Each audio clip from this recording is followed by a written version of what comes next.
All right, Lady Luck and four-leaf clover. Hey, let me tell you, what I'm talking about is not so much about luck, although it's great if you're happy and you're lucky and all that other stuff. But the truth is, to have what you really say you want, you got to know what the heck it is. I mean, like, duh. You mean you have to define it? Oh, totally. Write it down, maybe? Yeah, now how about this? What if you defined what it is, and on the way you decided you wanted to define something else? Isn't that what life's all about? Can you do that? Yes. Oh, no. Oh, yes.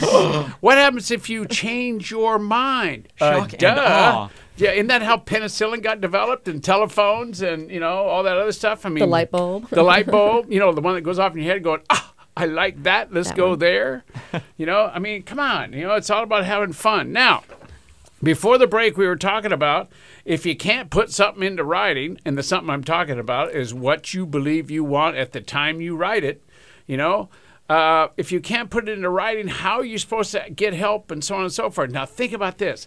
If you wrote down what you say you wanted, in writing it down, do you think it's possible that in the process of writing it, it would also show you what you don't know about what you're writing? And isn't that the breakthrough you're looking for? You want to know what you don't know. You want to know what questions to ask of people that do know.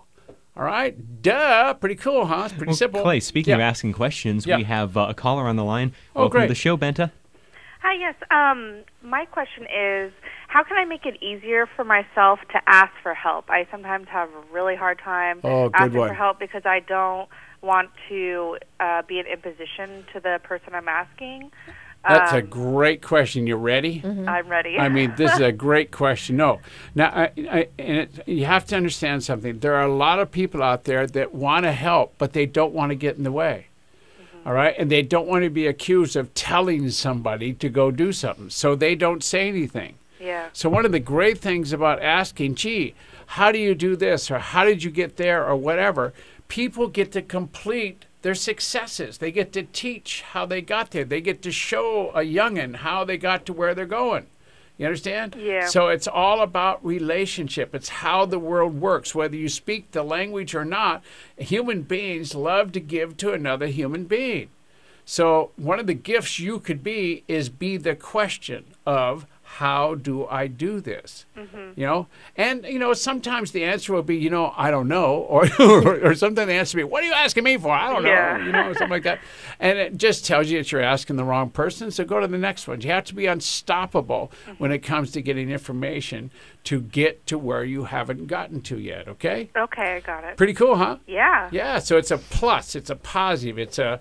You get to contribute to them in asking the question, not just be contributed to. So everybody wins. It's like going to a great party with cake that you like to eat.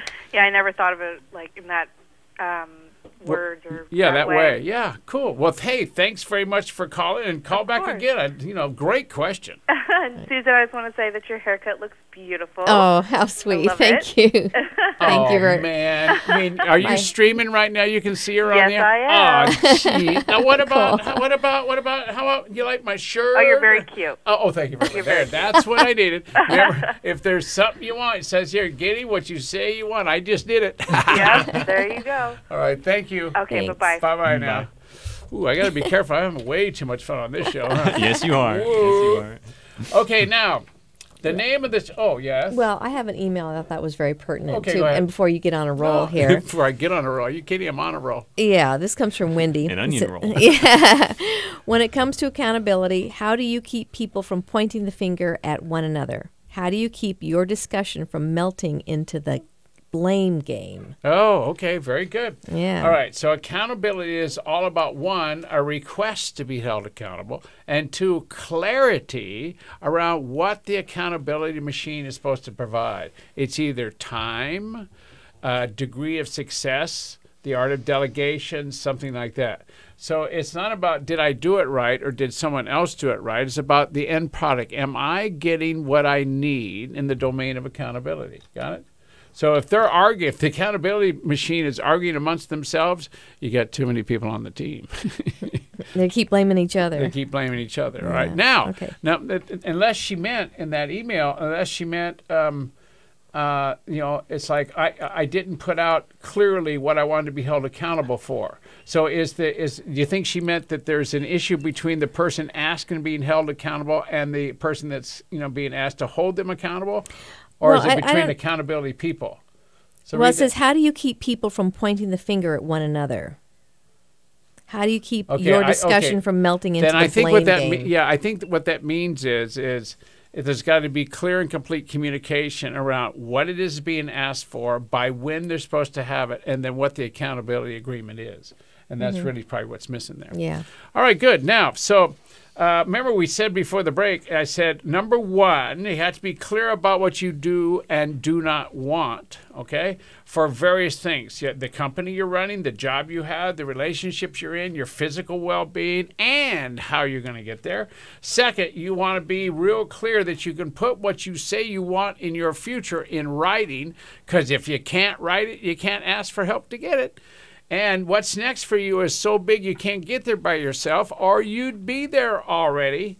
I mean, I'll give you an example. In the radio show we're doing now, we're streaming, we're up on YouTube, we've got background stuff behind us, we've got all kinds of things. And now people are asking us how we did it. How can they do it so they can come in and do it? So it's all about getting real clear. A lot of times you'll break the ice in a domain, and everybody's going to want to know how you did it. So tell them. All they got to do is pick up the phone and ask, and then they take notes, and then they go to their way, do it their, have fun doing it whatever way they want to. So when you're out in front, breaking new ground, having new ideas, doing all kinds of stuff, it's really great because you can share it if asked, or you can just be it outrageously and it shares on its own. Ta-da! Now, third, you have to really know what you remember. Second, you have to be able to write down what you want and put it in writing so you can be in more places than one. And third is you have to know what you want. You have to know how you're going to get there. At least you have to know it well enough so you can be present to what you don't know. Now remember, growth is all about being able to absorb, being able to see clearly what you didn't know when you wrote the plan, all right? You have to be able to have what I call stored actions or tasks written down. It's the world of, here you go, write this down, SMRs, specific, measurable results by when. So there's no willy-nilly, I'm going to do it. It says, not only am I going to do it, but the way I'm going to do it is this, and who I'm going to talk to is this, and I'm going to do it by this date, and I'm going to have this answer by this time. Here we go, let's rock and roll, Yeah. Go ahead. Oh, and it's good to have the start time, like I'm going to start here with what it is I want, and then what the results I want. Yeah. And then kind of fill in the middle. Yeah, what you're describing is what the makeup of a plan is you're clear about where your feet are and what you're looking at when you start. You're clear about what your vision is, and that's what your life or whatever you want looks like at the end. And the middle is called the plan. And the plan is how you get from your start to your finish. I mean, 1, 2, 3, 4, 5, or A, B, C, D, E. What I call breaking it down into doable parts. Okay. That's really cool. This show is so interactive. We could have like a secret club decoder ring and stuff. yeah. I love it. There's awesome. a hot idea. Okay, well, hey, speaking of secret code decoder rings, when we come back off this next break, I'm going to show you how to build one of those, and it's called the Getting What You Say You Want in the Decoder Ring Secret section. So, you're listening to Clay Nelson Life Balance Hour on KZSB AM 1290. Come on back, and we're getting into the secret part of the show.